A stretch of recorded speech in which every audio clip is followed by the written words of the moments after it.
Hey, welcome back to Fannibal Kitchen. I'm Lisa. Thank you so much for tuning in. You know, the support that I've gotten from family, friends, and other Fannibals has just been amazing for this project, and I'm truly appreciative of that. And I'm really excited to be here today to continue cooking out of the Feeding Hannibal cookbook. Continuing on with the recipes that we've seen in Season 1, Episode 1, on our table today is going to be the Tandoori Liver. We see this recipe on screen at about the 22-minute mark, and it comes out of page 86 of this cookbook. Don't forget, if you haven't picked up a copy of the cookbook, make sure you do that. It helps continue to show that interest is alive in the show. Maybe we can convince people to give us a season 4, and if all else, you get an awesome cookbook with really great extra details about the show. So here's another thing I really like about this cookbook. It's not just the recipes. You get extra details about the recipes and why certain food choices were made. For example, on screen, no actual liver was used. Janice decided to use something called mortadella. What? I know, I was asking myself the same question. What's mortadella? Don't worry, I went to my inside source for you to figure out what mortadella is. Mortadella is a large Italian sausage or luncheon meat made of finely hashed or ground heat-cured pork. Sounds like fancy bologna to me, but hey, whatever. Janice actually carved the mortadella to look like liver on Mads' plate in that first scene when he's eating it, to which Mads was a little disappointed it wasn't the real thing. Seems like an adventurous guy. I mean, you'd probably have to be with all the different things you knew you were going to be eating on the show, a show about eating humans. So it's actually more complicated than you think. What shows up on screen and what it's called on screen may not necessarily be that. Actors have food sensitivities or allergies. One person might be a pescatarian while the other is a vegetarian. So Janice had to work with all those different things to find something that would be palatable to the actors while they were shooting these episodes. Okay, so let's kick it off with the tandoori liver. For this recipe, you'll need sliced liver, veal or pork, tandoori spice, butter, and salt and pepper to taste. On the side, you can serve a marmalade yogurt. The cookbook also goes on to explain that the saffron risotto pairs very well with the tandoori liver. Although because that recipe comes from a different episode, I'm gonna hold off on that one and just stick to the recommended marmalade yogurt. Now, to make things a little bit more screen accurate, I'm gonna add a mixed green salad with what appears to be mandarin oranges. Since the marmalade yogurt has to chill in the refrigerator, we're gonna get started with that. I just grabbed a regular cup of plain yogurt and we're gonna throw that in the bowl along with our other ingredients. I gotta tell you, I did a little bit of a deep dive on the Evil Minds Research Museum. Jack mentions it in Season 1, Episode 1, when he first meets Will. Turns out it's a real place in Quantico, Virginia. Founded in 2008, it's an appointment-only museum dedicated to collecting the works of known serial killers and psychopaths for people to study in an effort to try to prevent those kinds of things from happening again. All right, on to the next one, on to the next one. The hard thing is trying to find small portions of things, because what am I gonna do? What am I gonna do with the giant ass jar of orange marmalade? And don't tell me to put it on toast. It's all about strawberry or nothing. And that's gonna sit in the pantry.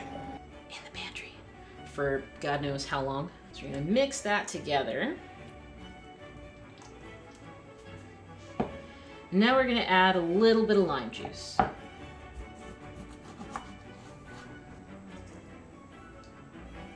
Close enough. Should be the motto of this show. So I'm curious to know what you Fannibals think. In the opening scene, when Will Graham is in the Marlowe house, is he really on the crime scene? Is it a flashback to when he was a cop, or is he just taking that trip in his mind as he's explaining the details of the case to the students in his class? Certainly not a theory that I came up with on my own, but I heard that and I thought it was pretty interesting. I don't know, sound off in the comments, tell me what you think about that. That is all good and thoroughly mixed. We are gonna set this aside to chill in our refrigerator. Screw you, marmalade, I'm never gonna use again. I mean, how do you like gift somebody like partially used marmalade?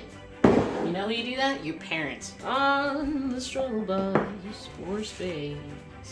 All right, and here we go. We are gonna prep our seasoning mix here. Now, I didn't want to go out and buy 12 different ingredients to make my own tandoori spices, or, you know, the cookbook does give you the breakdown of the tandoori spice typically includes. Thankfully, they just sell it in a bottle, big time saver, so I just went out and bought that. All right, good enough, number one. And good enough, number two.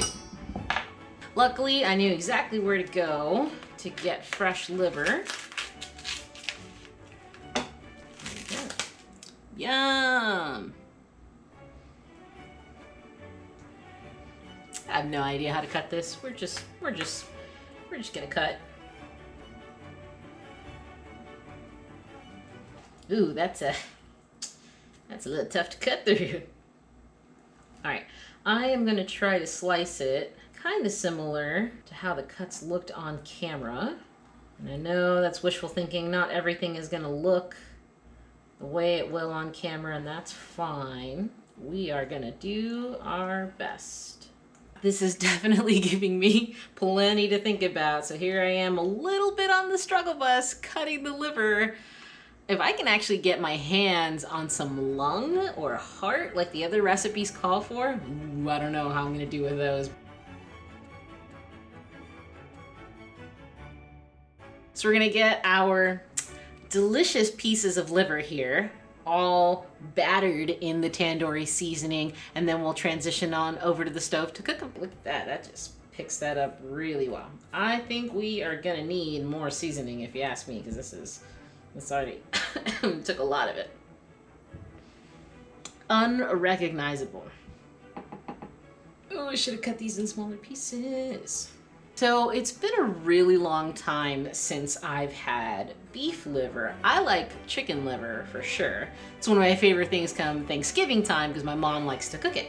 I'll give you my real opinion on whether I like this or not, and everything is to individual taste, right? So if I don't like it, that doesn't mean you're not gonna like it, of course. Well, the recipe said to dredge the pieces of liver in the seasoning, and that's really what I did. That is a lot of seasoning, so it's gonna be very interesting to see how these cook up. In the meantime, I'm gonna prepare the dish because the pieces of liver really do not need to cook very long, so I want them ready to transfer to the plate as soon as they are done.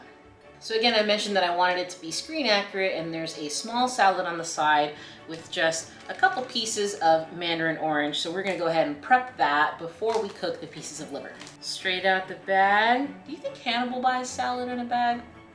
All right. Toss a couple of those in there. All right, time to cook some liver.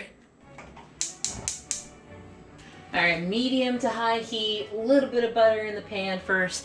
Then when the butter's all good and melted, starts to boil a little bit, that's when we're gonna throw in our first piece of liver.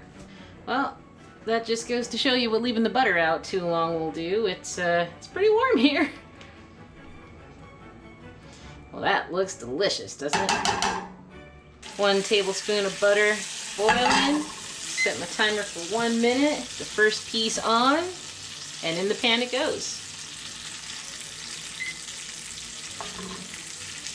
Yes, yes, that looks interesting, to say the least.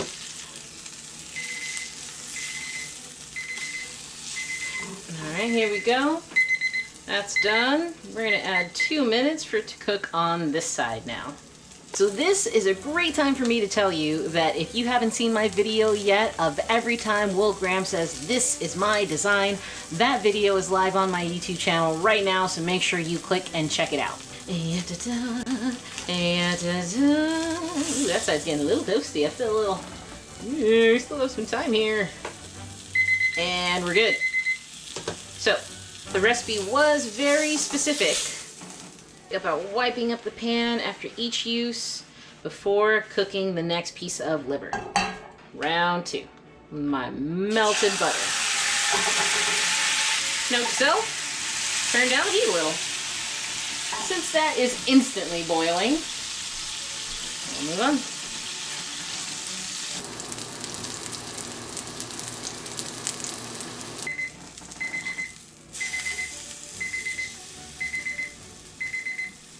Shut up, shut up, shut up.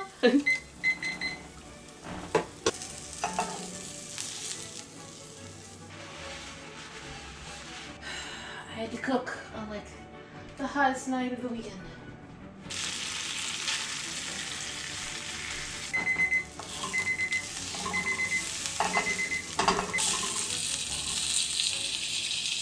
And now it all comes together. The plated tandoori liver, complete with the side salad and mandarin oranges and the marmalade yogurt on the side. I can't wait to try this, and I'll leave you my thoughts in the description. Just take in that we did this recipe. If you liked this recipe, please make sure to hit the like button, subscribe, share with other Fannibals, and I'll see you next time when we cook the next recipe out of the Feeding Hannibal cookbook. Thanks so much for tuning into Fannibal Kitchen. See you next time.